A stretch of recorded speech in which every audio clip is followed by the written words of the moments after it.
Loveline, coast to coast. Yep, it is Loveline. I'm Adam Carolla. That is Dr. Drew. Phone number 1-800-LOVE-191. Dr. Drew is a board-certified physician and addiction medicine specialist. Half a guest tonight, Dr. Bruce, who fills in for Dr. Drew and is also board-certified and also has a specialty in addiction medicine as well as emergency medicine and laser tattoo removal, is here tonight to give himself a plug. That's right. He gave laser facials to everyone. People lined up in the hall. I've had anal sex. Whoa, Bruce. Mike's hot, buddy. One thing I wanted to say. Yeah. 2 physicians can sign you in as mentally disturbed. How long can we put him in the... We can have procedures done on You can do 72-hour observation on me, can't you? No, we're not. Actually, that's the one thing we can't do. We can just have you, right? We aren't licensed for that, are we? I thought... But we can send you to a procedure. We can say it's an emergency. And Really? We say you're not capable. You're not competent to make a decision. And I think that... And if you did that, an ambulance would show up, and then the cops would show up if I resisted, right? Yeah. And you'd eventually cart me off. Yeah. Right. They'd see your behavior, and they'd know we were right. And then you'd be out of a job. No, but Bruce does tattoo removal, and Bruce does dermabrasion, and that'd be interesting for him to talk a little bit about that and let people hear about it, particularly tattoo removal, because that's not something that people really know that much about. Well, you know what I'm saying? Not via the laser, or actually any mode. I mean, most people assume that if you're going to remove a tattoo, it's going to be years, it's going to be thousands of dollars, and you're just going to have a big wad of scar tissue shaped like the Iron Cross that was formerly there. But Bruce, via his highfalutin laser, can remove this thing without what? How many sessions? And I know they vary, but just give me average size tattoo and average age tattoo on a guy's forearm. How many sessions with the laser? For non-professional street tattoo, the width, the length doesn't really matter. That's why I kept saying average, because I knew we were going to have to get in all these qualified. Right. Yes. Non-professional tattoo, 5 to 8 treatments, 4 to 8 weeks apart. How big? No matter how big? No matter how big. Right. Whatever area. 5 to 8 treatments. Now he's going over to How his about if it's a mic. professional tattoo? That's a color. Wait. There. Go. There you are. Can be a little more challenging. And some of the inks, there's no standardization of inks in the tattoo industry. There isn't. Well, there's not where I can call someone or look up exactly what's in the ink. And the pigments in the ink are based on heavy metals. So, for instance, mercury and red ink and molybdenum, cadmium, there are various heavy metals that are responsible for the color that are involved in the pigment. So, as you get into using the laser to remove the various colors, there's not standardization, so it's harder to predict how long it's going to take. But the blues, some of the shades of blue are more difficult. So the colors are tougher than just a black or blue ink? Generally. Black ink, street tattoos. Somebody has an orange tiger all over their shoulder. Yeah. About 10 treatments, average. And how far in between treatments? 4 to 8 weeks. And do they, 4 to 8 in between sessions? Yes. So if it's going to take 10 sessions, it could take a year or more. And is it slowly fading over that year? Yes. Now, the misconception is that when you're using the laser, you're destroying the ink. Most people, some doctors included, that get involved in doing this are surprised that what you're actually doing is you're just breaking up the top layer of the ink, allowing the body during that 4 to 8 weeks to absorb the ink. Do you want your body absorbing those heavy metals? That's a good question. They've done studies. In one study, they had some interesting cyanide-type compounds forming in the ink, but they felt that there weren't high enough concentrations to cause... With some of the colored inks, but your standard black ink. What's interesting is when you ask the guys, what'd you use for ink? And lots of variation. Toothpaste, urine. No way. Well, many things are thrown into for ink. Well, things mixed together, but you're using... Like in prison. Yeah, exactly. And does it make a difference what color you are? If you're a black guy, is it easier to get rid of or harder? That's a great question. What you're doing when you're going after the ink, the wavelength that's used is the same wavelength as for melanin and the skin pigment. So you have to be careful. The more skin pigment you have, the more likely that you're going to remove that along with the pigment. ink. Wow. Right. I have seen also some guys in the old days who had, not old days, I'm talking about 10 years ago, who had tattoos removed that had just a big lump of scar tissue. Well, they used to cut them out, right? Left in its place. That's all they would do. Or they'd scrape them out. They'd sort of sand them off. Yeah, so you just have a big keloid scar. The size of, the shape of whatever. Yeah. And then the early lasers. Well, to me, it's just covered up with silly putty at that point. Yeah, I mean, it's less noticeable. I agree. So you can do it so that when you're done with an average tattoo, not a big colorful parrot, but an average tattoo, when you're done with the laser treatment, you won't know anything was there?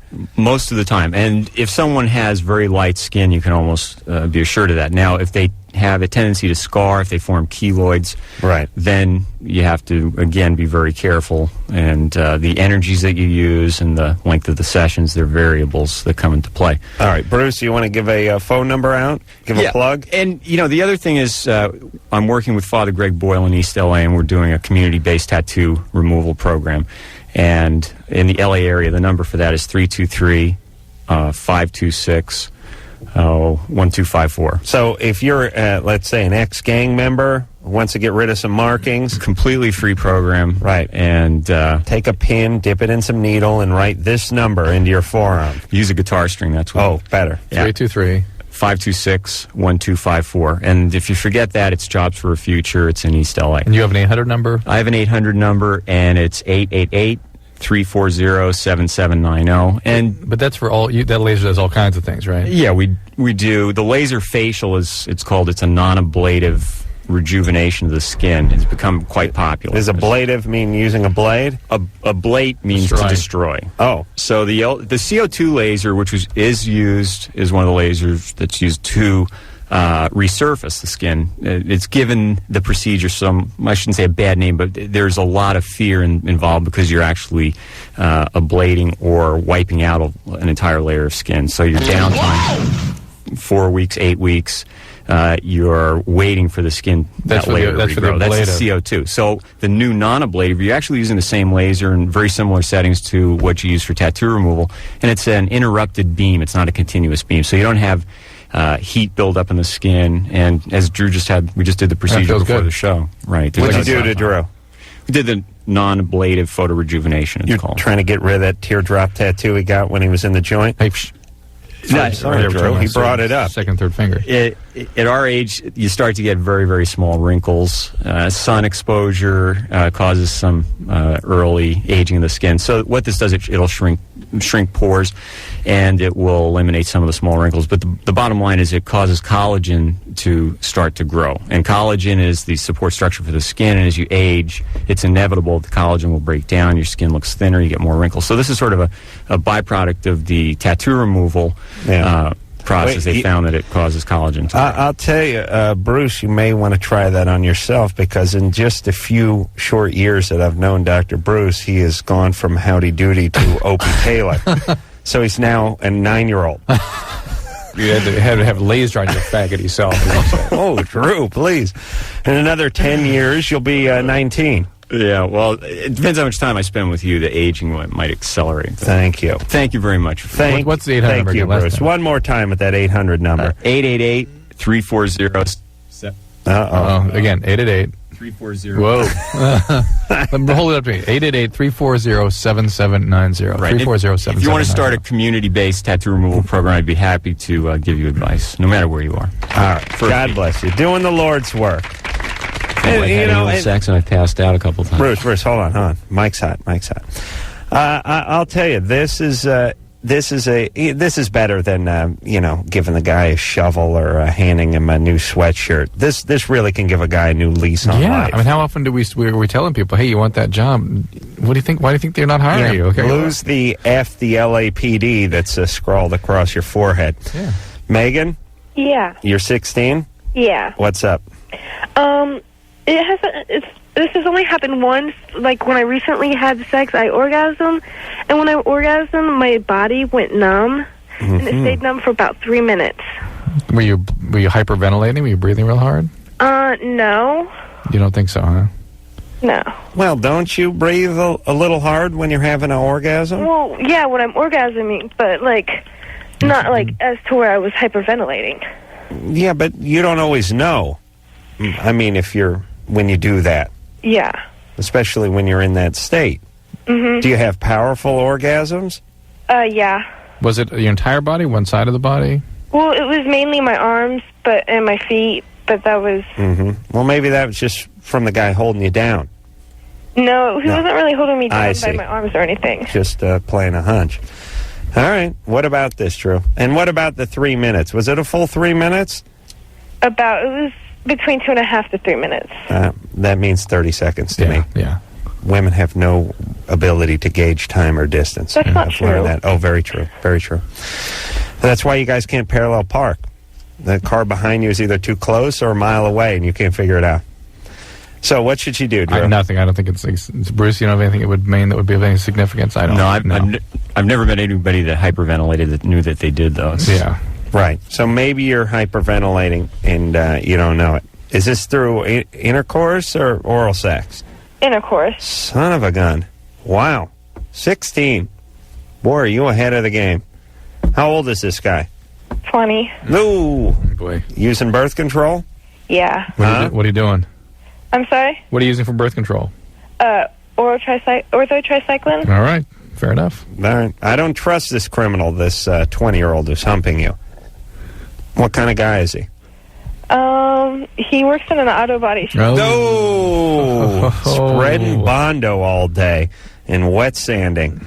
We never talk about the guys who do body work, but that is... It's metal. No, it is just below metal worker. These guys are actually repairing metal. Yeah. I don't trust this guy. Okay. All right, keep an eye on him. Okay, I'll do that. Does he have a El Camino that's up on blocks? I'm sorry? Does he have a car that he's fixing up? Yeah. He does. What kind of car? It's a Camaro, 87. Oh, I was going to go with Chevelle. It's my next guess. Okay. Don't get pregnant. Where's your I'll try dad? not to. I'm sorry? Where's your dad? My dad lives in New Mexico. I haven't talked to him for about a year. Okay. Surprise. All right, baby. Just Okay, keep an eye on this auto body worker. It's the lowest form of life, these auto body guys. I don't know. One day I'm going to... Nice, you idiot. Listen, you doctors. Don't you realize you have pagers and they go off constantly, right? You got to flick them off. Okay. I'm going to one day write down I'm going to do one of those pyramid-type charts. Yeah. I think at the very top might be roofer. Yeah. And then, under the next two bricks in the pyramid might be, metal worker, auto body shop, and then drywaller, framer. I'm going to work it out one day. On a pyramid of... pyramid of jobs to avoid for your daughter when she's dating. Of self-actualization scales. Yeah. Nice. Brittany, Yes. you're 13. What's up? Yep. Okay. I've been seeing this guy for like almost a year now, and we've had anal sex twice. Oh, my God. How old are you? I'm 13. Oh. Yeah. How old is he? 20. Oh, my God. Yeah, and I was just wondering if like any damage could like happen. Your soul. Your soul could be smashed by his penis. But so is there any like bad damage that could happen to me since I'm so young? It's not really your age physically that where the problem is. Okay. Right. It's more the emotional damage. Right. All right. Who is this guy? He's my neighbor.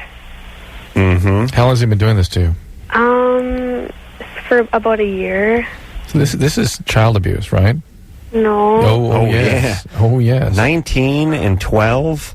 He's 20. But when you were 13. when you were 12, that was when it started. Yeah, I'm turning 14 in like 4 days. Well, that's different. Practically ready to move out. You got to start thinking about a retirement fund. This guy's a criminal. Yeah, Brittany. Yeah. A complete and total criminal. I mean, you were seeing this guy when you were 12 years old, technically. Kind of, yeah. Did somebody do something to you before you were 12? No, not at all. No. And what does this guy do? Is he still living at home? Yeah. What does he do? Junior college, work around metal? What is it? Actually, he's a mechanic. He fixes cars Metal. and whatnot. Mm-hmm. Yeah. Yeah, that's metal. All right, and he lives with his mother? Yeah, he lives with his parents. His mom and dad both live at home. Yep. And you guys have been neighbors for how long? Ever since I've actually maybe about 5 years. Do you think? How long has this been going on for? Really? About a year. And are you keeping it secret? Yeah. And what do? How do you sneak off together? Yeah. Put a hole in the fence? He puts his penis through it? Or? No, I don't know. I see him at night a lot, though. Yeah. I would suggest you tell someone, an adult. Yeah, this guy's got to be taken to task. This is a disaster for you. It is. What? Yeah, this guy's a full-blown criminal. He's a horrible, horrible individual. Okay. You don't understand that, do you? No. You think he's a good guy? Yeah. Why? I don't know. Does he tell you he loves you? Sometimes, yeah. Well, I don't know. No, he never It's tells just you that. basically just like a sex thing, like we're together. That's probably really horrible to say, but it's just our relationship is just based on sex. Yeah, but it's not our relationship. It's him. This is what he gets. He's abusing you. This Really? is it. Yeah. Oh, yes. I'll guarantee this guy is an abuser, and you're a victim. I mean, this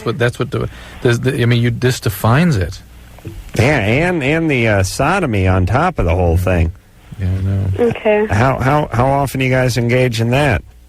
Like, I don't know, maybe a couple times a week. It's going to affect your ability to trust men and be close to men in the future. I really do suggest you tell someone about this. This guy needs to be brought to justice. Well, who should she tell? Well, I'm almost afraid if she would tell his dad. Imagine what he would do. Her dad? Yeah. Her dad's not around. Yeah, yes. He is? Yeah. Is he drunk? No. He's sober? Yeah. When did he get sober? He's been sober all of his life. Really? Yeah. What's his drug of choice?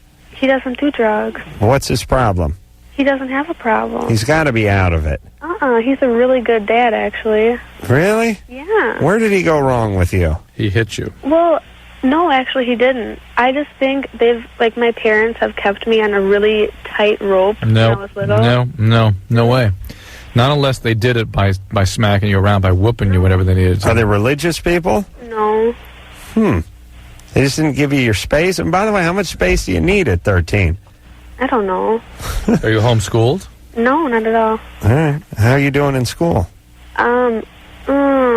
Okay, I guess. I don't know. What grade are you in?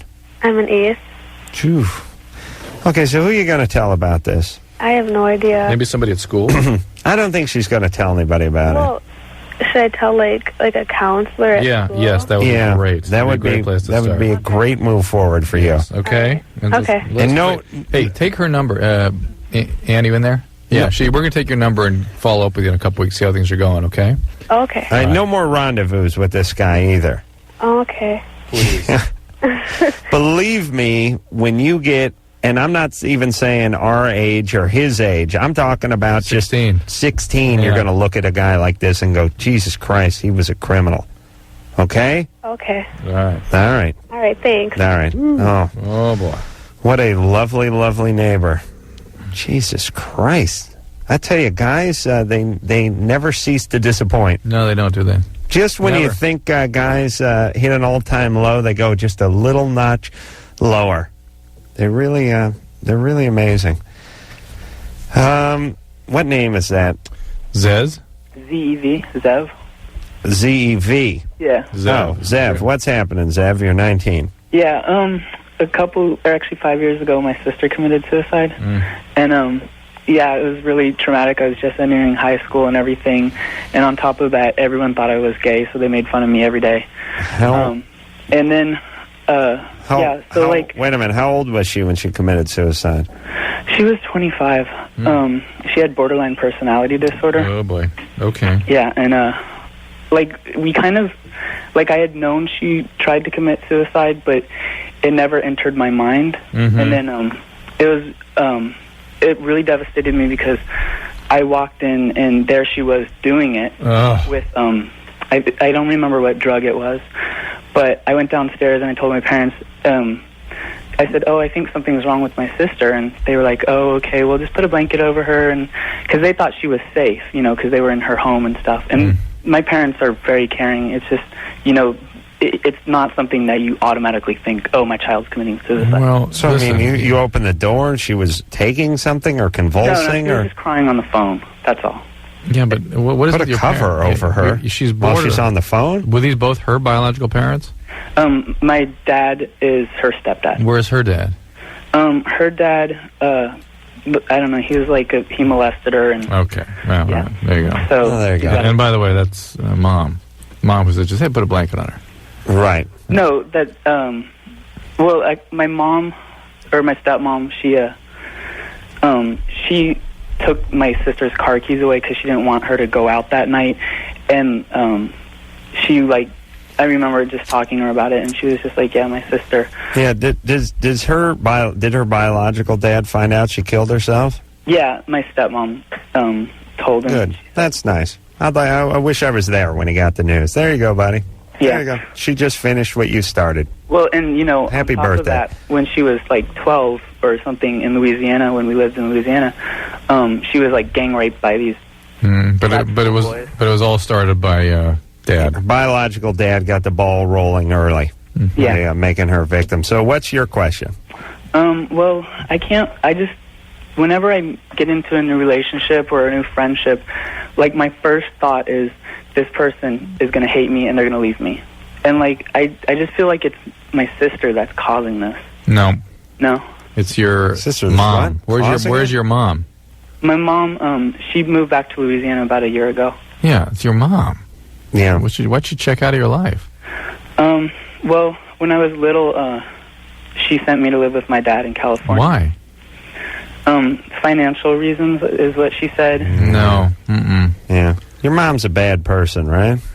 She's amazingly selfish, yeah. Yeah. That's the problem. That's here. bad. She's a bad mom. I guess You end up with attachment problems. And You you're can't- not gay? Oh, I am, actually. Oh, you are gay? Yeah. Oh. Well, then the guys making fun of you in high school were, you Yeah, can't they were fault them. perceptive. I was thinking, though... They were perceptive. Very perceptive. Oh my God. Guys have a very keen eye for that in high school. But as you were telling me, the guys were making fun of you for being gay, and I was thinking about your name, Zev. Doesn't rhyme with homo, pansy, queerbait. It's a good name to give a kid if he's going to be gay, because if his name is Ray, he's screwed, or Shlomo, that, Yeah. that rhymes with homo. Yeah. Well, actually, I came out about a year ago, and Yeah. that felt really good. And to all the listeners, Yeah, but you got to have some attachment problems with that mom. It's got to be very difficult for you to be close to people because you didn't get the nourishment and the ability to develop the kinds of attachments that are necessary in order to have intimacy. And that's your model of attachment, is a mom that leaves you. Okay, so we don't like to take this easy route too much, but therapy, and then more therapy. Yeah. Actually, I want you to find a therapist and Move in. chain yourself to them. Okay. But it's sort of like the Defiant Ones when they broke out of prison. Did you ever see that? Chains of Love? No. No, sorry. No. I think it was like Robert Culp and Rosie Greer or something. I can't With remember. two heads? Yeah, there's something about the two heads, but there was another one where the guys were chained together and breaking out of prison. Someone needs to do another one of those movies. Remember when every third movie was about a black guy and a white guy who were shackled together and broke away and were on the lam? Yeah. Yeah. Anderson? Oh, stir crazy tells me. Nah. Take this one real quick Comedy. here. All right. Let's talk to Steve, who's 23. For Bruce. Steve? Yeah, hi. What's up? I got a question for Dr. Bruce. I've got two questions, but the first one is, I've got scars on my nipples from when I had nipple piercings, and I wanted to know if there was a treatment, to kind of, the nipple rings are gone, and the scars are remaining. If there's a laser treatment or anything like that that can be done to kind of reshape them back to the way they're supposed to be. Well, scars do respond to the ND-YAG laser, which is really the same laser that's used for tattoo removal. Keloid scars do? Well, keloid scars are a little trickier. Because that's what he's got. How about stretch marks? Stretch marks do well, and if you have keloid formation, I would consult a plastic surgeon, which I'm not. for something like that, because it's very tricky, and you could stimulate further growth of the keloid very easily. But for garden variety scars, lasers do very well. So would you have to see a scar like this to know whether or not laser could help it? Yes, and in the nipple area, so you got basically a keloid formation in the nipple area from the ring. Yeah, I don't know what keloids. Oh, you have a big bump. That the scar is a bump? Yeah. It's distorting the nipple a little bit? Yes. Okay. Yeah. That's basically keloid. Yeah. You see what God gives you? That's God's punishment. Yeah. Yeah. You really shouldn't be able to get rid of it. I'm glad the laser doesn't work on it. Otherwise, it wouldn't be a good deterrent for other screwballs who want to get the nipple rings.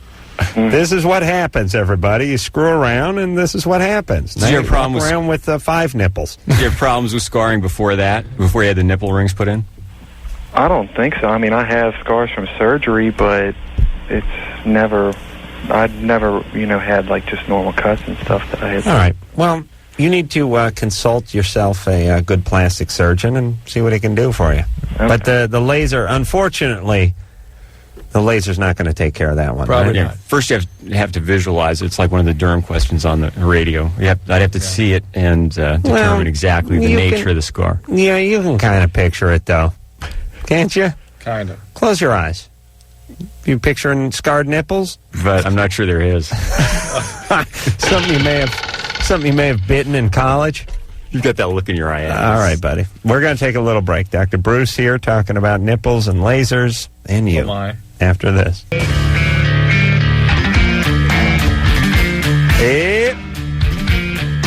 It's Loveline.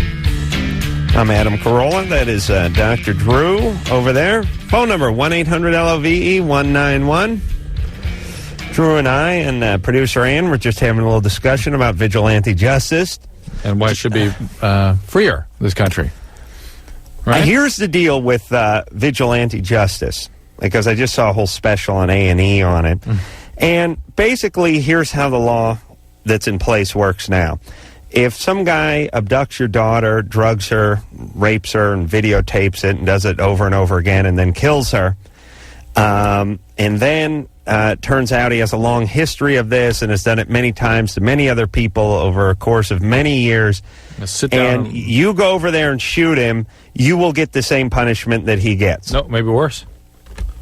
Well, I'm not sure about worse, Drew, but... No, I thought you said they got off this one case you were talking about. No, the couple that was doing the raping, they were dead. Oh. So they didn't actually... I would like them to drag their corpse to trial, but they didn't. Taxpayers didn't see fit to pay for that. But the point is I'm all for that kind of thing, and I'm all for judges, juries, and prosecuting attorneys, and everyone just sort of looking the other way.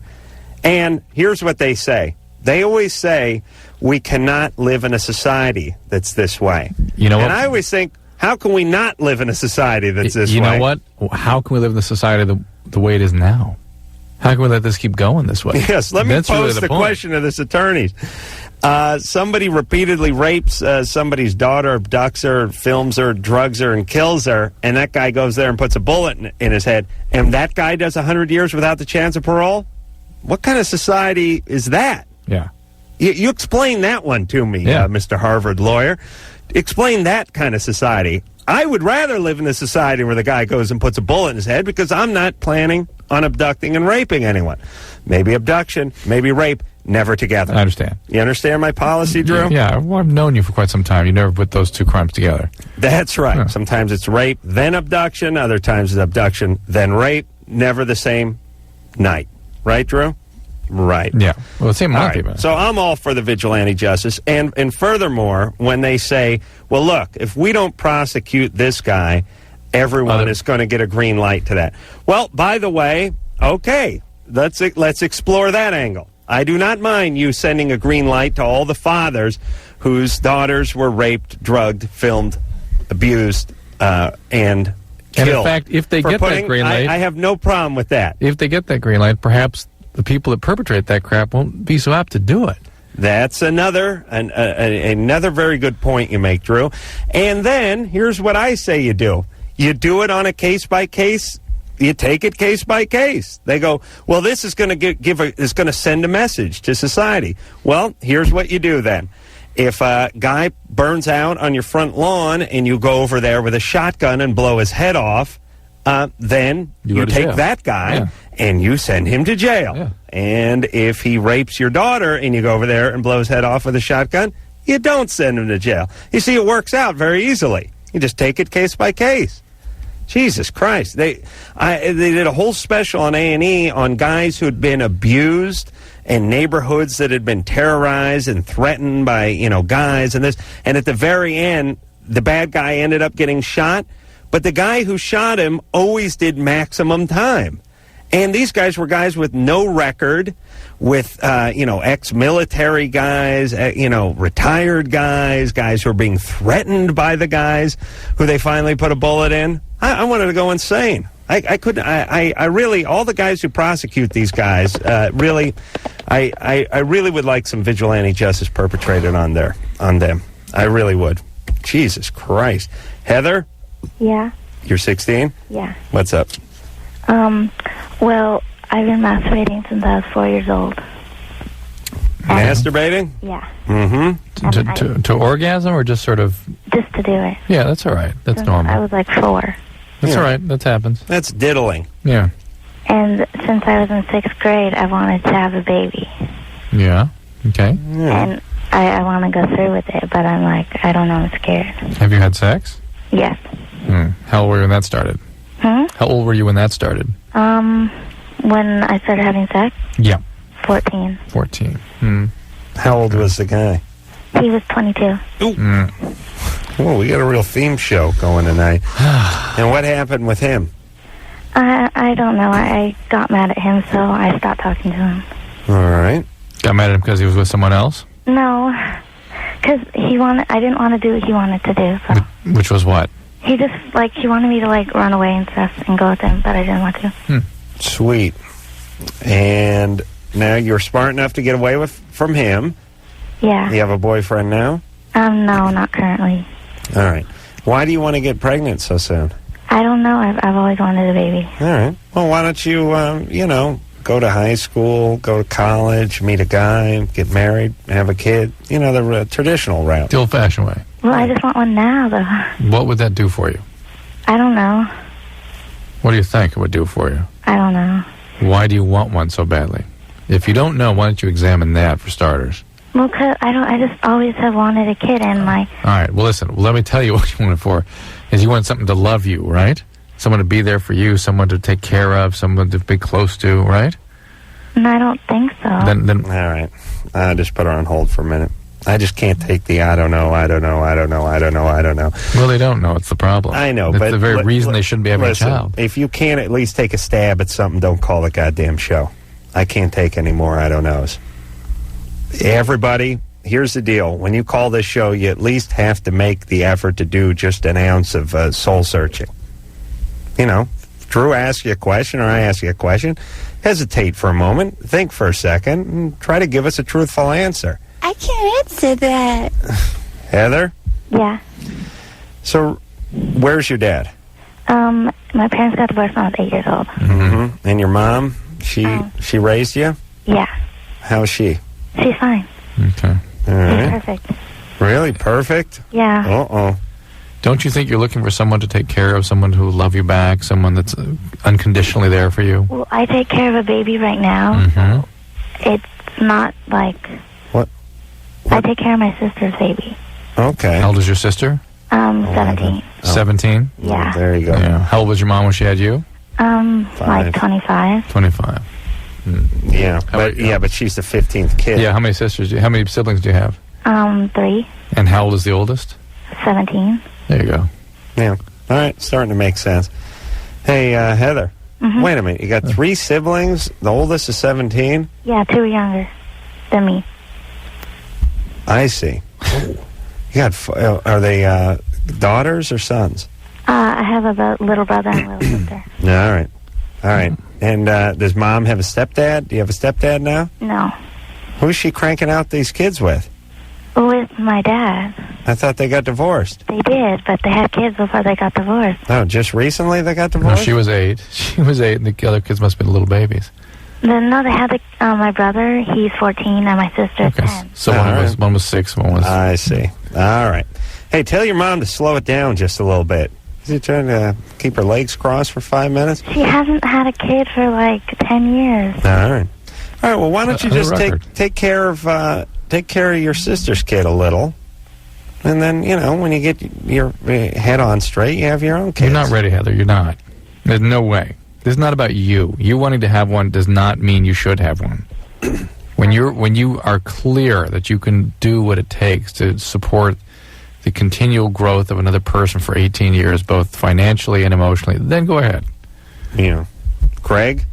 Hi. Hey. Hey, hold on a second. Let me turn my radio down. All right. There we go. Hey, how's it going, guys? Good. Craig, you're 32. What's your question? My question was for Dr. Drew. I'm about 107 days into recovery off of marijuana and alcohol, and I'm starting to have real bad cravings again, and I was wondering... For pot? Yeah. Real bad. Yeah. You want pot more than the booze? Yeah, it's the booze. The booze is just too much. It's like the pot is just so easy to do. I mean, don't let anybody say that pot's not addictive. It's probably more addictive than heroin. And it's very similar. It's very similar to heroin, Greg, in terms of how it's not as powerful, but in terms of how it affects the brain, the kinds of problems that people get into in recovery, it's actually very similar to heroin.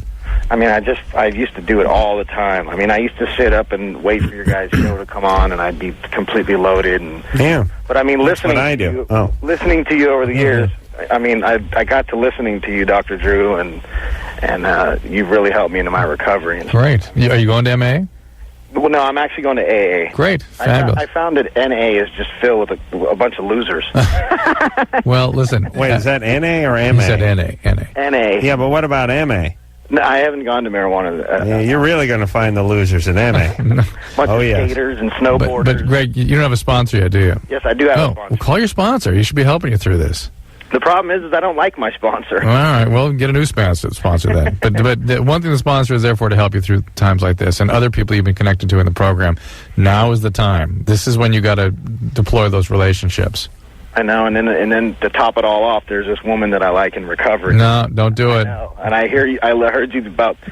What? He's 4 months in. I swear to God, I can't tell you how often I've seen relationships screw up somebody's recovery. It's actually the usual problem. If somebody's recovery going well, if it's either the recovery isn't going well, they're not following directions, or a relationship gets involved and pow, it's all over. Why does a relationship screw it up? Because you go back to some of your old modes. You know that people's craziness, nowhere does it come out more than in a relationship, right? Yeah. And if you're really trying to grow emotionally and change, and you get involved with someone who often is someone similar to the kinds of attractions you had when you were an addict and not doing well, that pulls you back into that same mode, that same person that you were when you were an addict. Better or worse to date another programmer?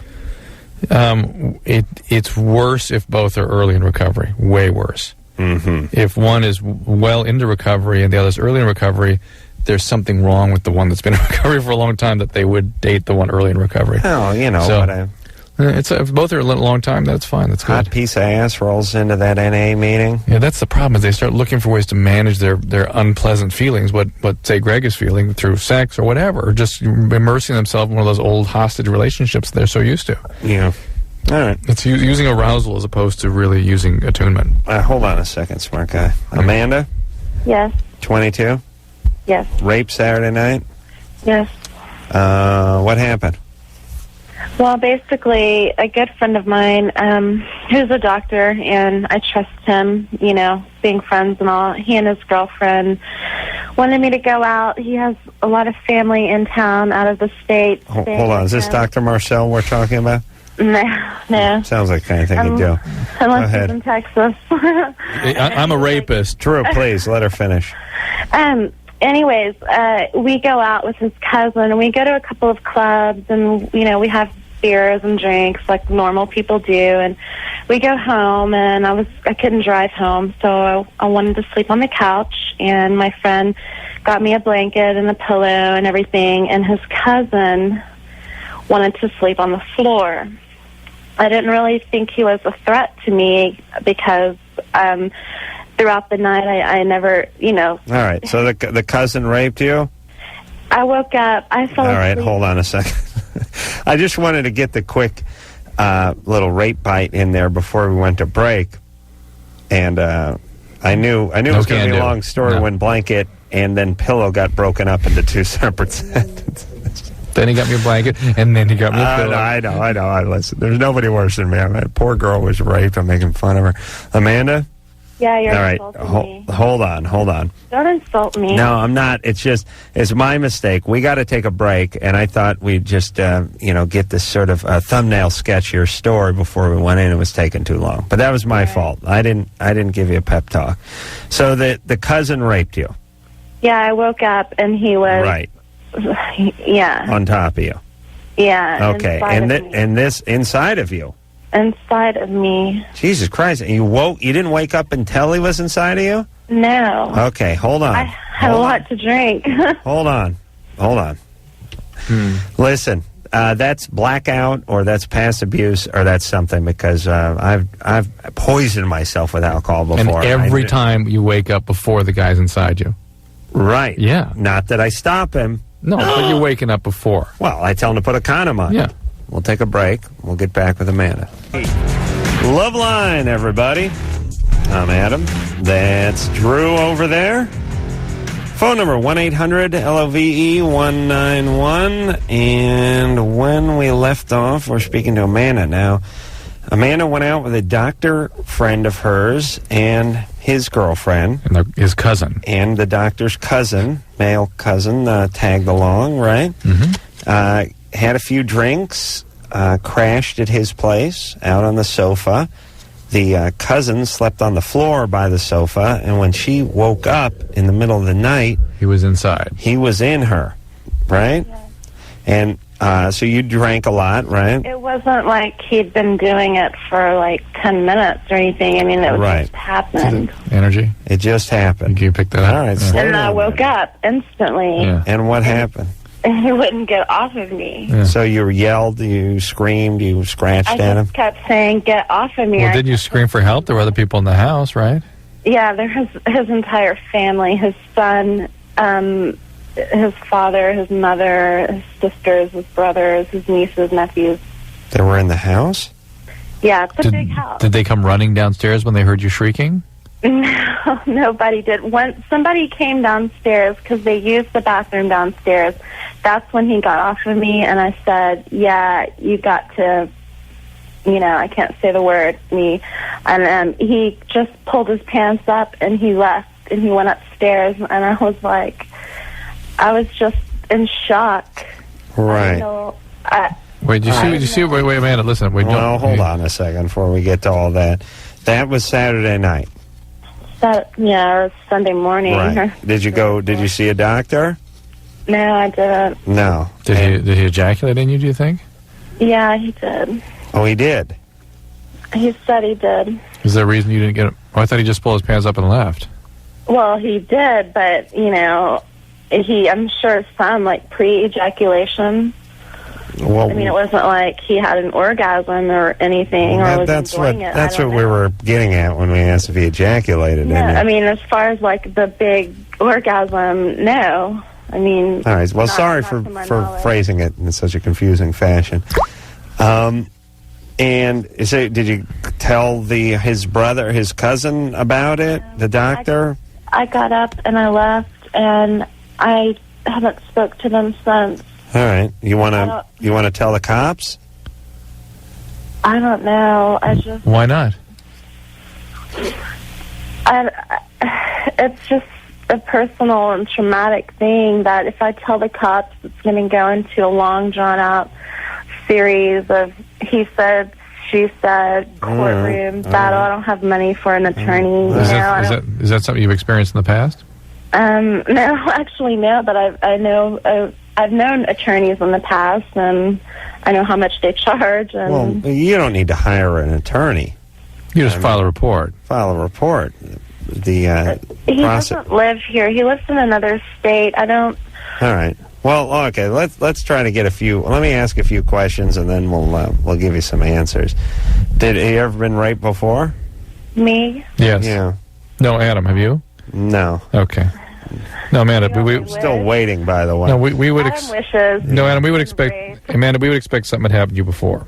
Yes, it did. Okay. When I was 15, I was raped, and I actually got pregnant, and I had to get an abortion. And we would even expect something even happened before that. As far as some kind of what? Some kind of victimization, something that led you to feel that, that to react to be frozen in the face of that kind of an assault. Yeah, to be frozen, not just scared, but to be frozen. I guess I've seen my mom do some things. It's not sexual. I don't know if it's in any relation, but I have seen my mom put a gun to her head and, Okay. There we go. There we go. Stuff like that. All right. So that's stuff like that. I'm a healthy person, though. I'm 22. Hang on. Hold it, Amanda. Hold it. We got another break coming here. Yeah. Hey, Amanda. Hang on a second. All right. All right. Amanda? Yes. We have no choice, so hang on. We'll be right back with you, okay? Okay. All right. We'll take a quick break, and then we'll tell Amanda what to do after this.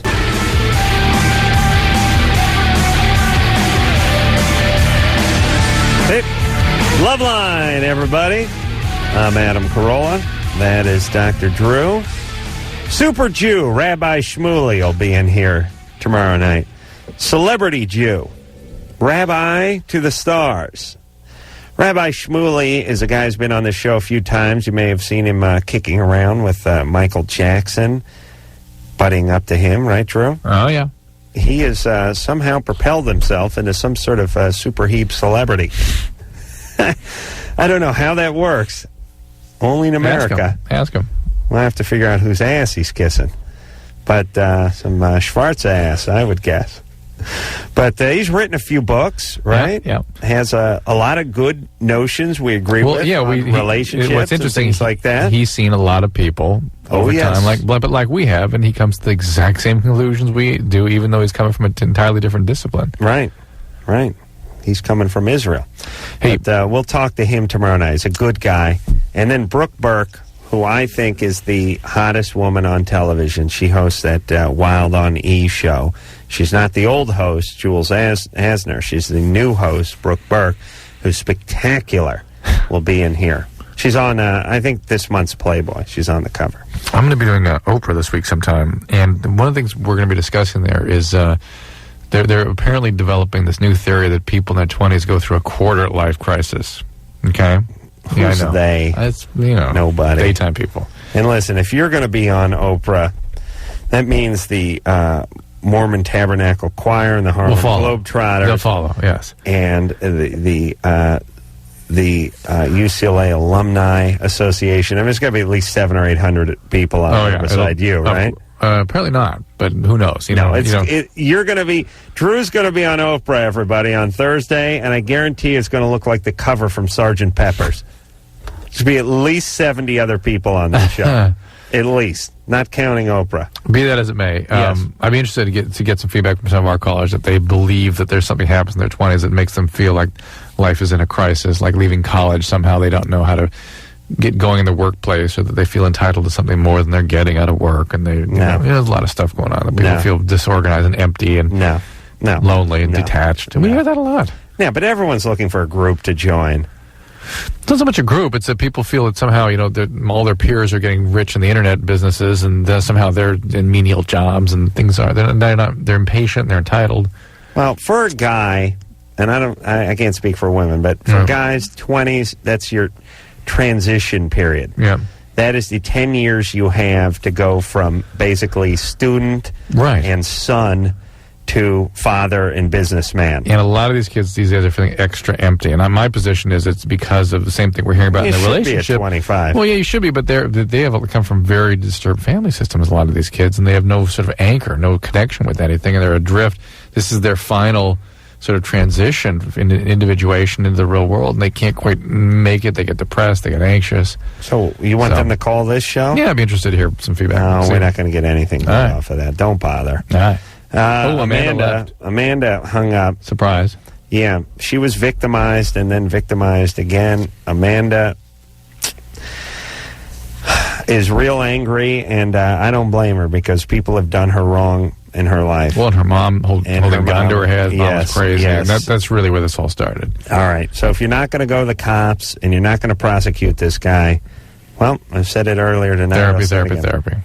I usually say therapy, but in Amanda's case, therapy. Therapy. No, it's just going one therapy. Oh, okay. Therapy. Okay. But a long one. No, which is like 3 therapies. Look, she's clearly a victim. Doesn't report this guy. You know, most people have not been victimized. The second they're touched, they'd be screaming and yelling. They wake the whole household up. And if you hadn't been victimized in the past, you don't wake up with a guy in you. You wake up with a guy trying to get in you. Mike? Yeah. You're 22? Yeah, 22. What's up? Oh, not much. Just, Jack, quick question for you, actually. Yeah, okay, buddy. Good times. Yeah, good times. Hey, my girl says my I don't know if I can say this on radio, Pekka? Pekka? Yeah. She said my Pekka's a little small. Mm-hmm. I'm a 5'8", though, you know. Where are you from? New Zealand? New Zealand. No, man. Australia. Yeah. You know what I love about the New Zealanders and the Australians? They don't really like each other. But you know what? You're all just the same to us. It's the same thing. No, y'all just the same to us, mate. So. We are all the same. But we are the same. we wouldn't go, New Mexicans. Fair. New Mexican. Arizonians. Fair. All right. So, you're an Aussie, not a Kiwi. Yeah, I'm also not a Kiwi. My question is regarding my Pekka. Right. My girl thinks it's too small, but she don't right out say it's too small, obviously, because she's not going to be rude like that, but I know she think it. What? How do you know she thinks Who's that laughing? That's your girlfriend. How do you know? Laughing. How do you know she thinks that? Well, I don't know. She always talks about, size doesn't really matter, but I know that when, after we're sexually active, been together for 2 years, and afterwards she said that, she just kind of hints I don't satisfy her. Well, that has nothing to do with your penis size. No, but then she'll say something like, it has nothing to do with your penis size, but I don't even mention the penis size. I see. So she's bringing it up, how big is your penis? Is it? It's like a 5-inch, but I'm only 5'8". Is that 5 inches? Yeah, it's 5 inches, but I'm only like 5'8", so I'm a short guy. I see. Well, then that does help, because if you're like 8 feet tall and you had a 5-inch penis, that'd be bad times. Proportion is everything. All right. Well, Mike, there's nothing you can do about your penis size, but speaking of down under, how about you go down on her? Yeah, go down on her fine, mate. Well, why don't you stay down there for a while? I mean, that'll satisfy her. Give her that orgasm. Then you finish her off with that derringer of a penis you got between your legs. Saturday Night Special. Well, Saturday Night Special is a little bigger than a derringer. Really, is it? Yeah, the derringer's the single-shot pistol you keep in your sock. True. I thought it was bigger somehow. Is there nothing you know? No, you're teaching me. Is there a reference you understand? Melissa? Hello. You're 21. Yeah. What's up? I was seeing this guy for about a year and a half, and right before we started dating, his mom, like a couple weeks before I met him, his mom had passed away. And he's a little bit older than me. He's almost 25. And what happened, basically, was we went out for a year and a half, and he's like, things were just bad. He's very possessive. And we broke up about almost 3.5 months ago. And I started seeing this other guy, and the old boyfriend won't leave me alone. He still continuously emails me, calls me. It's bad. Can you wait? Can you change your email address? I have. He always finds it out. I have done that since now. He still emails me. I know all his friends, and he knows all my friends, type of thing. Is there a way you can cut off contact with him entirely? I just don't email him back. I don't talk to him. He can talk. He emails me. He calls me. I don't answer the phone. Good. Do your parents ever answer the phone and tell him not to call again, or do you live by yourself? I live by myself. Are you scared of him? No. I'm not worried that he's going to do anything to me. But he guessed my password for my email account after I had changed it into a new one. And I don't know how he found it out or anything like that. Have you told him clearly you were done? Yes, and I've told him, we're not getting back together ever. And he always tells me about how he hangs on to a prayer, and he still wants to go back out with me. He loves me, he needs me. This is so he was brutal. probably a jerk when you were dating, I bet. Yeah, he was. Oh. And then... Why is it always that guy? I don't know. I used to do that. The bigger a-hole you are in the relationship, the more pleading you do when you break up. Yeah, and now he says that he knows this, and he'll fix it. And I'm not. I mean, there's no way that I'm going back to it. You know. Oh, good. You're healthy. Yeah, it's and you got some new schlong in your life, right? Well, okay. So what happened was he went on my email address and found out this other guy's email address and emailed him. And the first time that he emailed him, it was like, haha, he's stupid, whatever. Right. And then the second time, and then he emailed him again to tell him, like, I have all these problems in my life. My mom died before I met her, and that's why I'm clinging on to her, blah, blah, blah. And I think that kind of freaked the guy out because he didn't talk to me for a couple days after that. Yeah. And, then we talked. Everything's fine. We still hang out. Because I'm friends with him, and I'm friends with a lot of his friends, too. That's how I know him, through a mutual friend. Hold on. You're friends with the crazy guy or the new guy? Crazy guy's friends. The new guy. And I hang out with the new guy, and I hang out with his friends all the time. But all this weird stuff started happening about a month ago, where it's kind of been, just cooled off with me and the new guy a little bit. And, I know that he liked me before all this happened, but, the other guy's kind of scared him. I really don't know what the deal is. Well, listen, the new guy may not like you that much. Well, I know he did. And then he did. No. But you used to like this guy, too. Yeah. Well, okay. Okay, listen. Hold on. Mm-hmm. If you think that this guy poisoned the new guy somehow, you can talk to the new guy and say, look, I don't know what's going on. I don't know what you've heard. I don't know what this guy's done to you, but I can tell you I'd like to be in this relationship. Give him a chance. Although I don't guess you're going to get the response you want, because we all know once a guy's in, he's in. Doesn't matter if he gets a few screwball. That'll get him deeper in if he's into you. He invites me to sleep over at his house. He'll be like, if we go out or whatever, he'll be like, do you want to come back over my house? And, I'll just stay there. We're not having sex or anything, but we have, fooled around. And we were going to have sex, but then there was no condom, so we didn't. And, blah, blah, blah. And then about a week after that happened, we were still hanging out. He calls me. He asks me if I want to go hang out. We'll go do a movie or something. Right. I'm getting bored. Yeah, and it's like he dates me, and then he still calls me. All right. Melissa. I just don't know what okay. This past 2 weeks is. Yeah, okay. I don't know. Oh, boy. Melissa. Oh, boy, am I bored. I'm overwhelmed, too. Okay. The old guy you cut off contact with completely, like you've already done. You don't answer any emails. Right. He loses steam. I don't know when. Eventually. If he seems the slightest bit threatening, you go to the police immediately. Get a restraining order. Immediately. Right. If this new guy, sounds like he's just dating. He's not into a boyfriend, girlfriend. You were kind of more into this relationship than he is, sounds like. Sounds like it. And that's fine. He's being a gentleman, right? He's not boffing her. No condom, no sex? No. Yeah, it may have been her, but... What? Well something our callers. You think he got a BJ? Let's ask. Melissa? Yeah. When the guy didn't have the condom, did you give him a B job? No. No? No, we didn't. He didn't. I don't respect. What? He didn't want that? Huh? He didn't want that? No, we just kind of stopped and we were just kind of talking. No blowjob? I don't. He's bisexual. I don't respect that. I don't respect that at all. Do you even acknowledge it exists? No, I don't. What? What'd you say? Did you say something? I don't acknowledge that. Lauren? Yeah? You're 23? Yeah. Yeah, what's up, Perky? Nothing. I was just, I wanted to comment on what Dr. Drew was saying about people in their early 20s going through a crisis. Yeah, what's up? Well, I kind of had that experience after college, and I think that it's a pretty significant issue for a lot of people in their 20s. Do you think it's any different than what the rest of us went through, though, last generation around? I don't know, maybe, but I wasn't part of that generation. Well, no, so but I can't comment on that. Well, apparently, I've always understood, and it was for me the fact that 18 to about 25 is the toughest transition of all.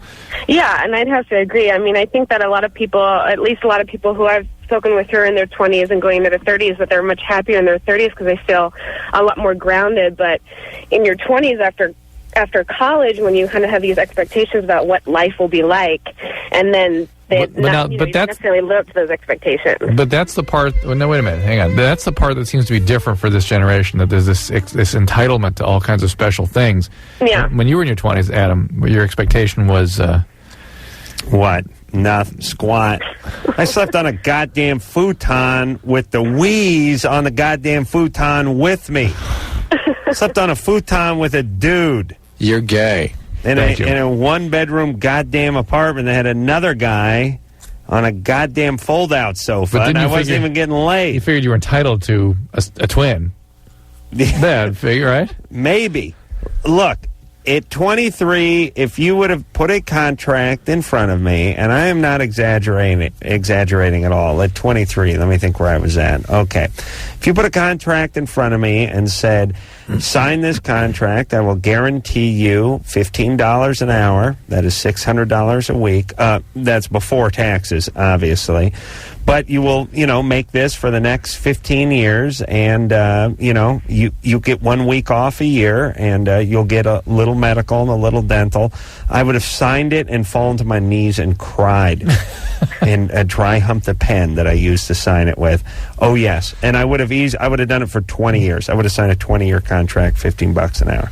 Yep. Now, it's humorous to me because I'm literally a millionaire. But back then, oh, yes. Yeah, I would have signed a contract just to get my own goddamn futon. Yeah, but so, Lauren, the expectations are different now. Isn't that a big part of this? Well, yeah, I mean, I think that especially, I graduated college a year ago, so I think that a lot of people, with the whole .com boom and whatnot, were really expecting to kind of start, and a lot of people were starting jobs and making or commanding really high salaries that wasn't necessarily real. It wasn't real. And so that whole bubble burst, especially in San Francisco where I live. So I think a lot of people's hopes and dreams kind of went down the tubes with it, and now they're trying to figure out exactly what their place is now that whole, unrealistic lifestyle isn't part of their lives anymore. What are they doing? How are they going about it? Well, a lot of people that I know just are living off their unemployment and nice. Working. There's really nothing. San Francisco is really dependent on the technology sector. So we have a lot of people up here who aren't working and working part-time jobs or just trying to find. A lot of people are going back to grad school or totally changing their career paths entirely. And what are you doing? I work at a nonprofit, so I'm kind of safe. But I'm not making any money. Were you in the nonprofit the whole time since you've been out of college? Yeah, since I started. Yeah. So. Now, let me tell you, listen, money is not the key to happiness, and nor does it make you happy. Not having money is excruciatingly painful. However, it doesn't make you happy to have it. It just makes you not in pain. Now that I'm literally a millionaire, I am not unhappy. You're not miserably unhappy. I, however, was unhappy when I had no money. Yes. So, it does not make you happy, but it does make you not unhappy. Yes, I understand. Thank you. So, and that should be a goal for everyone. Now, if you're happy when you're poor, you could be happier when you're rich. I'm not so sure. I don't think you get rich when you're happy when you're poor because what motivates you? See what I'm saying? Yeah, I got that. You have to have a certain level of discomfort in order to climb out of the mire or from the futon, as it were. Out of the futon. When my forefathers crawled out from the futon, which is a Japanese word meaning bear trap. Because it is the worst invention ever, this futon. It is the world's most uncomfortable sofa that folds into the world's most uncomfortable bed. Let me just go back to that place for a second. Yeah, me and the wheeze. North Hollywood. No air conditioning? Oh, no. 110 degrees. Upstairs on Laurel Canyon. Western exposure. Sun beating down on the top floor. No tree in front of that apartment. Just glass and stucco. And nothing in front of it. Just Laurel Canyon and a big, huge boulevard. No shade to be found in the middle of the summer. Was there a common living space? 100 degrees in that, and we're in the front unit, apartment at the top. Was there like a common living space, like a living room kind of thing? We had a living room. What did you guys put in there? 1,000 degrees upstairs. I would get up in the middle of the night. I would walk into the shower. I would turn the shower on nothing but cold water. I would douse myself. Then I would turn the fan on and lie back down and wake up with mildew on my head. The common living space was a living room slot car set that my buddy Chris lived on the fold-out sofa on, which had one broken leg on it. So when he used to hump, which he did quite a bit of, the downstairs neighbor heard the There's one peg leg smashing the ground because it was like it didn't fold out right, so it sat 4 inches above, and when he got going, it was like boom, boom, boom, boom. Yeah, we had a couple of rabbits, 4-foot-high bong, and a slot car set. I'm not talking about, away at boarding school. I'm talking about an adult. Adults. 24? Yeah. 22. Oh, nice. Had, I lived there from like 19 to 22. Had the rabbits, had the slot cars, had a Space Invaders game in our kitchen. Once a month, we would take all the change we collected from the Space Invaders, be like $72 and change, and we'd buy some weed, we'd go to the mall, get stoned, play more video games, ironically, with the quarters, and see a matinee. And eat. Good. That was a good times. That was a big, big day for us. All right, shall we take a break? Yeah. When we come back, we'll speak to Lisa. She's 16. Her parents tell her to get better grades and lose weight. She wants to know if that's bad after this. Loveline, everybody. Phone number 1-800-LOVE-191. We will speak to Lisa, who's 16 years old. Lisa? Hi. Hey. Hi. Okay.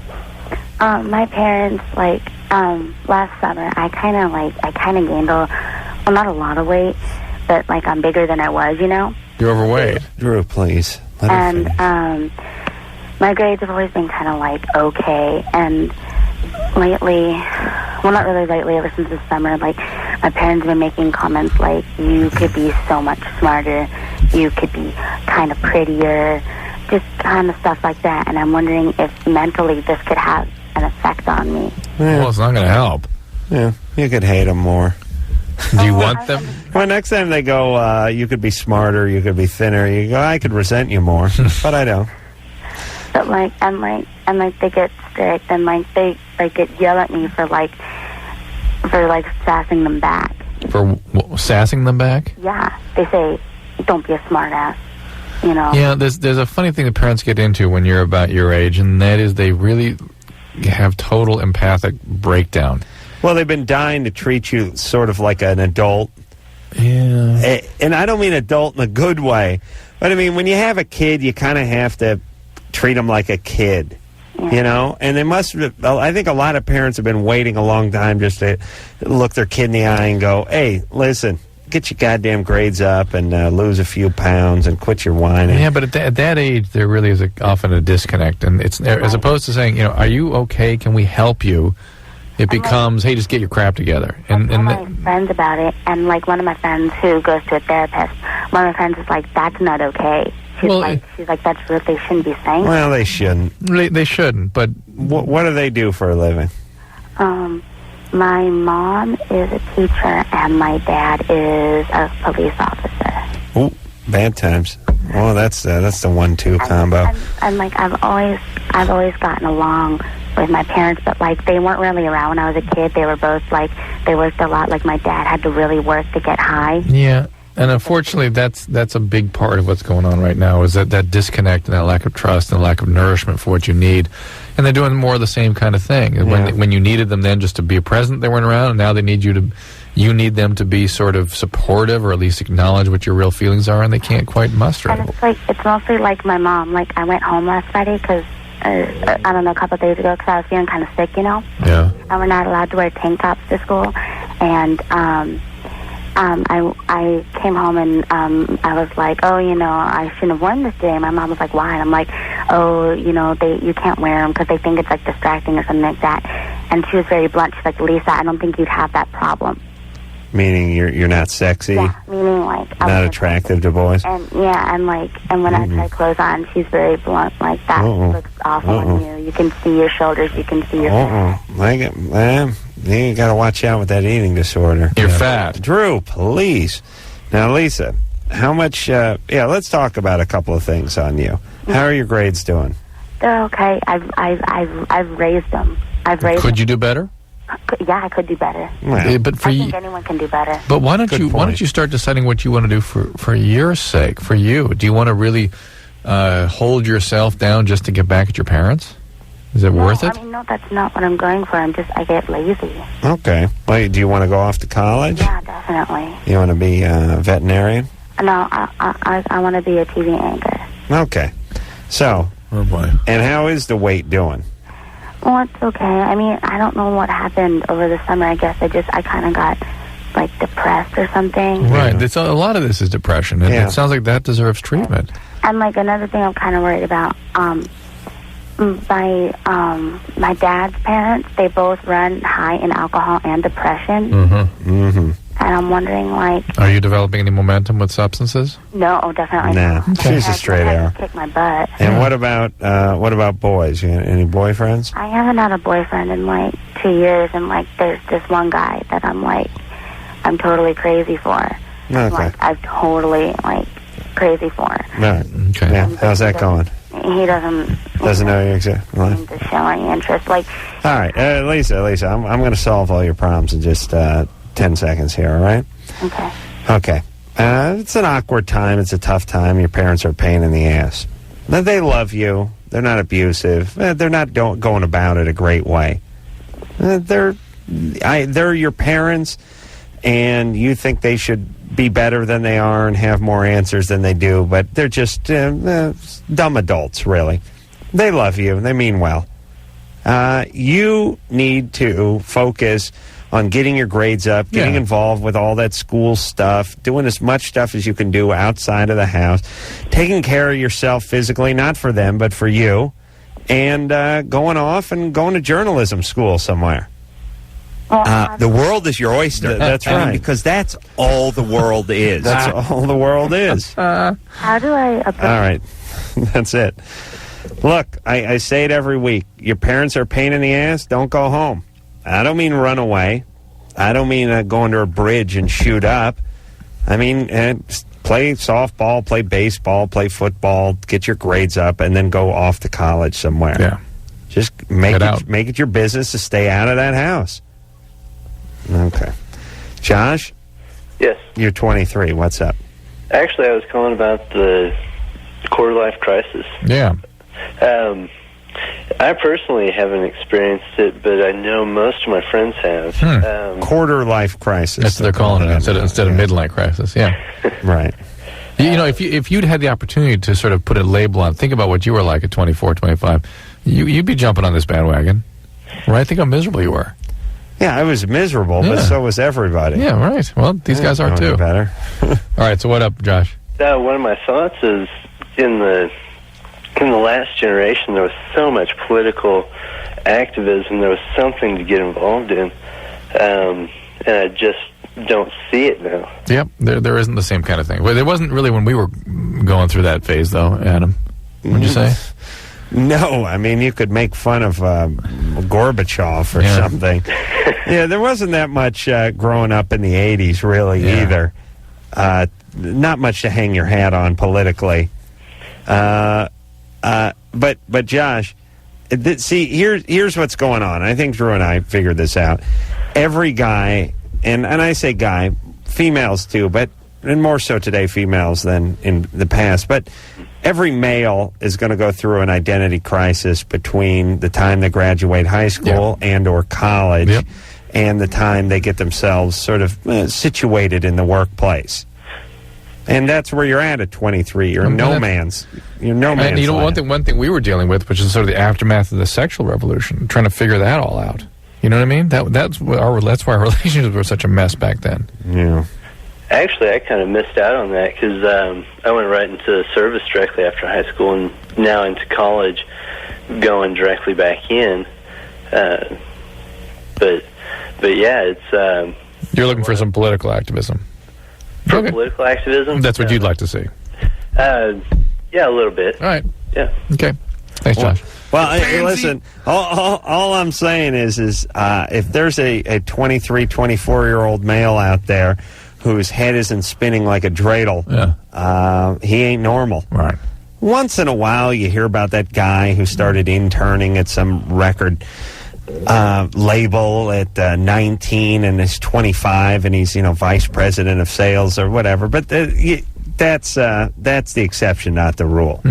The rule is you should know what the hell you're doing. Now, Drew, even though you were a mess and probably still are, I'm telling you, not like I was. No, you were certified. You were certified mess. Yeah. But I'll tell you the thing that you knew was your. I'll tell you the thing I'm most envious of in your life is that you had a direction. Is confused. Is swimming as your own head was. Yeah. Your feet had a direction. Right. The thing I think that is scariest and was always scariest to me at 21, at 25, at 27, at 29, especially as a male, is having no idea what you'd be doing for a living, no idea you're going to be rich, you're going to be poor, you're ever going to buy a house, what about kids, what about a family, who you're going to support, you can't support yourself, you got 5 roommates, what are you going to do, have a wife, a kid, and 3 roommates? I mean, you don't have insurance, as a male especially, at least you always knew you were going to be a doctor. That was going to mean hard work. That was going to mean stress. That was going to mean long hours. But at least... you didn't always know that. In college, you have huge doubts about that. But you had a place you could go from A to B to C to D. You could move in a lineal pattern. Let me just say, though, I had all that in place, but there was always the threat of I wouldn't make it. In which case, the whole thing would be, what would I do? Where would I go? What would come next? And that was always awful. Right. But let me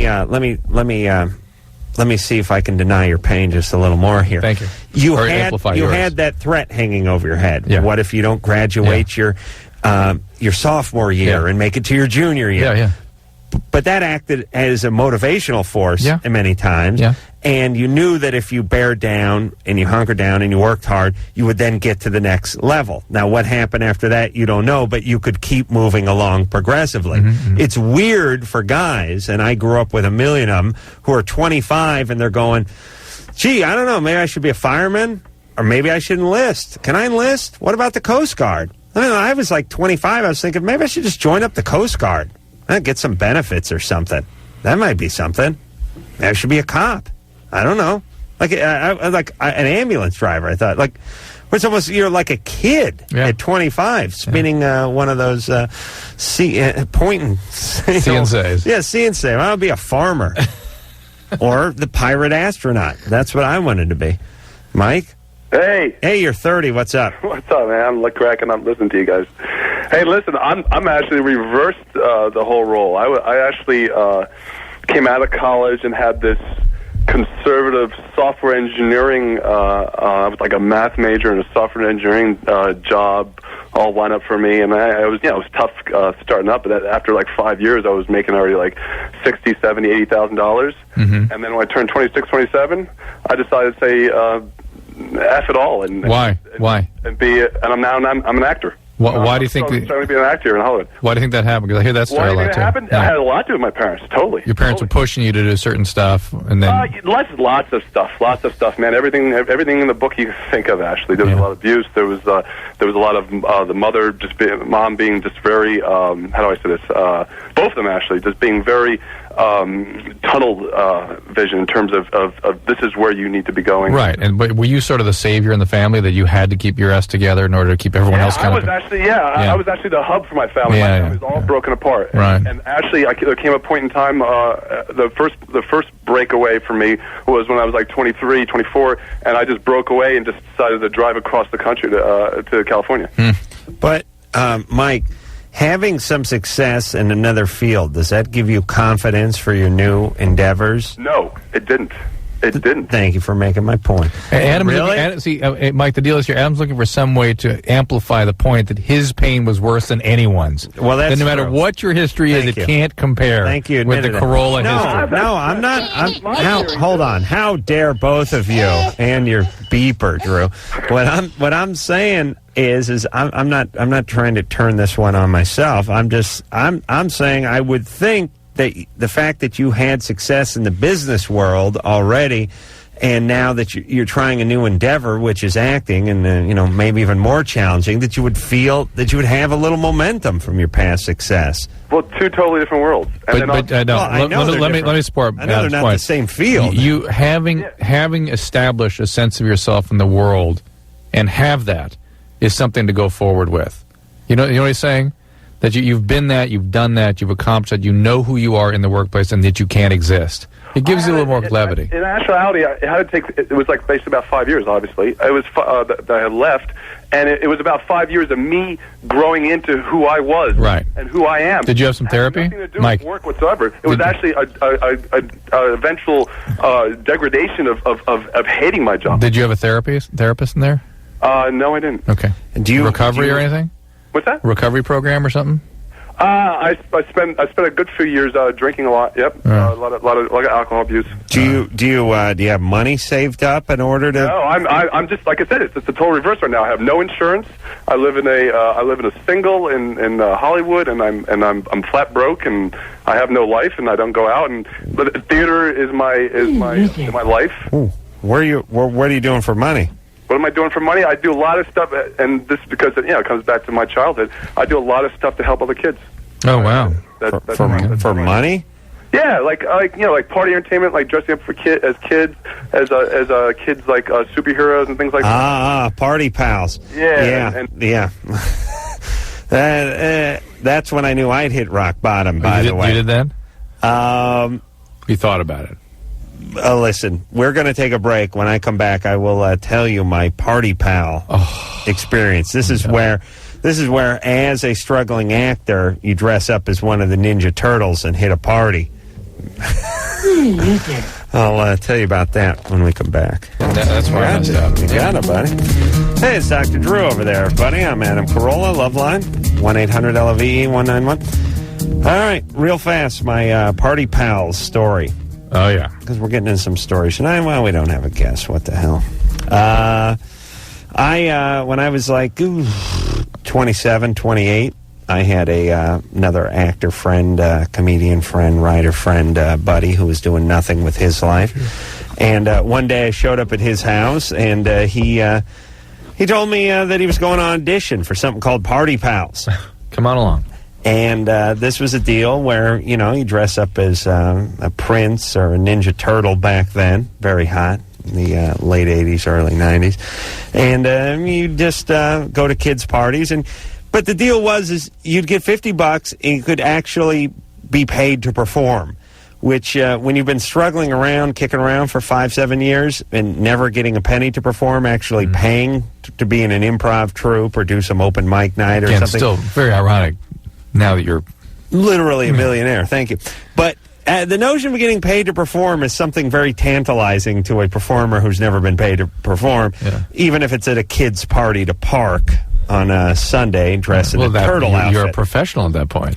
And the thing that was funny about my friend Paul is once he got the gig, you actually had, one of the rules was you couldn't show up to the party wearing the turtle outfit with the turtle head under your arm. You had to put the turtle head on. In the car. About 100 yards away from the house. I mean, you had to pull up in the turtle head, otherwise you'd freak the kids out. Right. If they thought Picasso, or what the hell the name of those turtles were, they're named after Michelangelo. And Michelangelo showed up Ninja Turtle without the turtle head. They'd freak out. Smoking with blonde hair. So he said, look, you want to go to this audition? And I said, yeah, that'll be fine. So we went to this audition for Party Pals, and it was just a bunch of other loser actors like ourselves standing in some room in Reseda on Tuesday at noon doing nothing with our lives, and this woman yelling at all of us, and she said, look, let's talk about improv skills.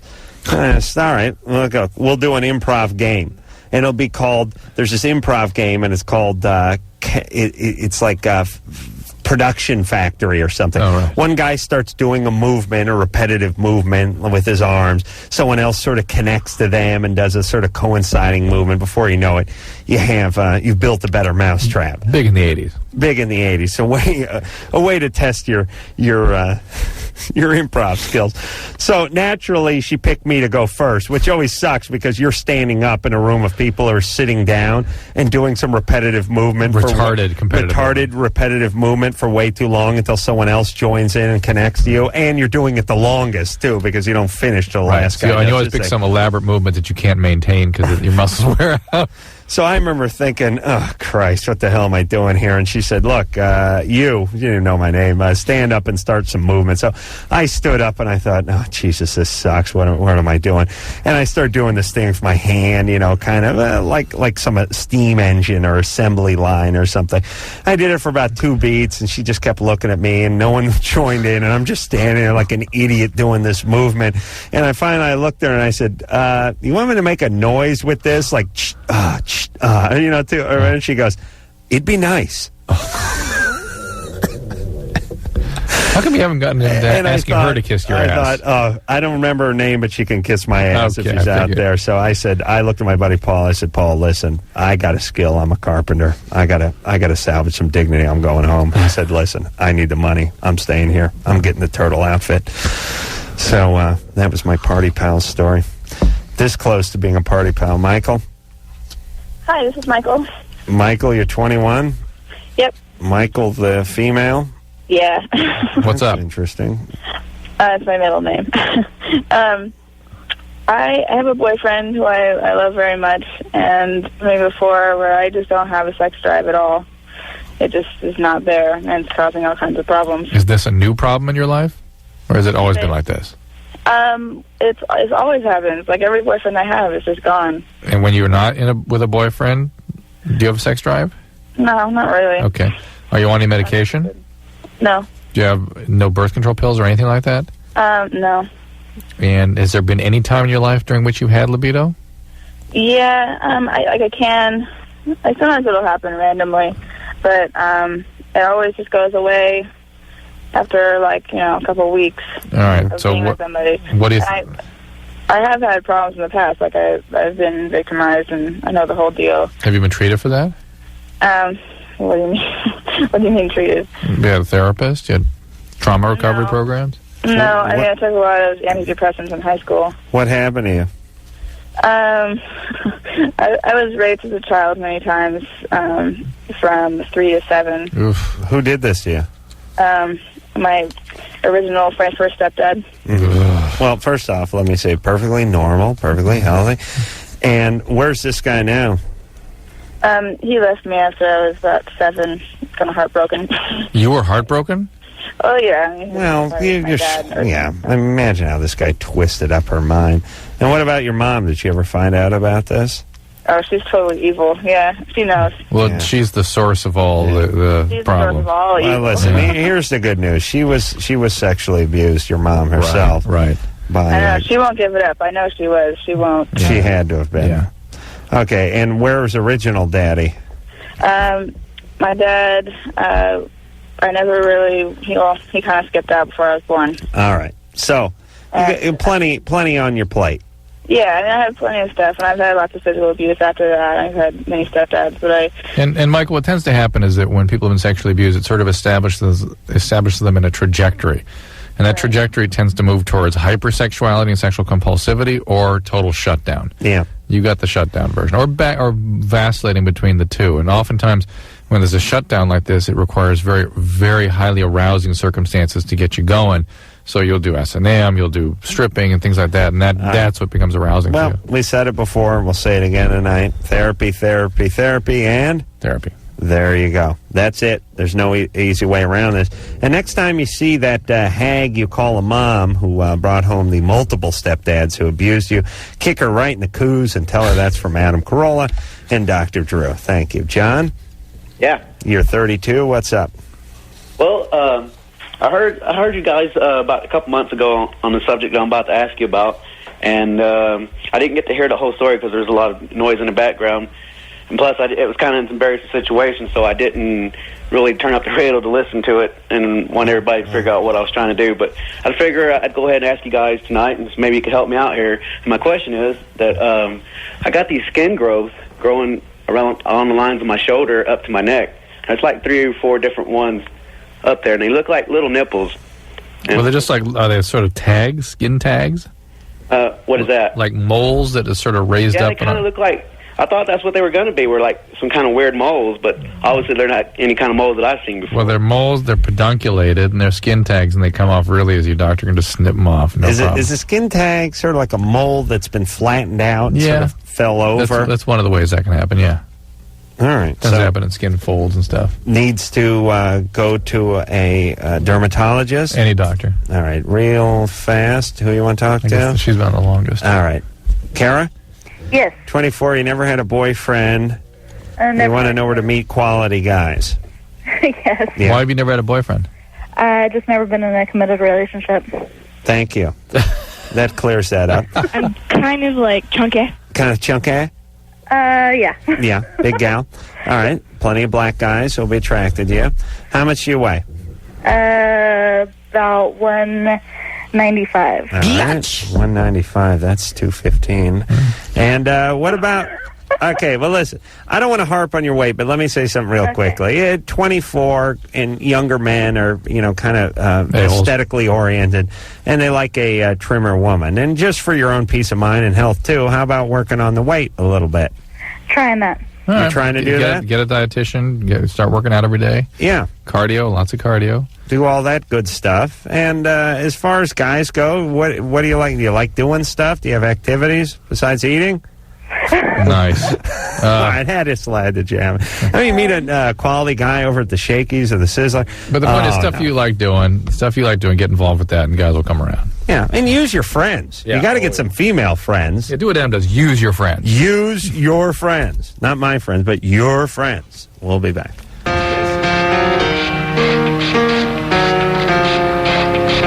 Yes, well, there you go. Another fabulous Loveline episode in the ground. Super Jew, Rabbi Shmuley will be in here tomorrow night. Nothing derogatory about that. I think you called him something else earlier. Super Hebe? That's funny. He'll be in here tomorrow night. Tell us about Michael Jackson and all his other new celebrity friends since the last time we saw him. And until next time, this is Adam Carolla for Dr. Drew saying mahalo. My questions are going to my pecker. This has been Loveline. The opinions expressed on this show are not necessarily those of the staff, management, sponsors, or this station. The producer for Loveline is Ann Wilkins Ingle. Loveline is a presentation of Westwood One Entertainment.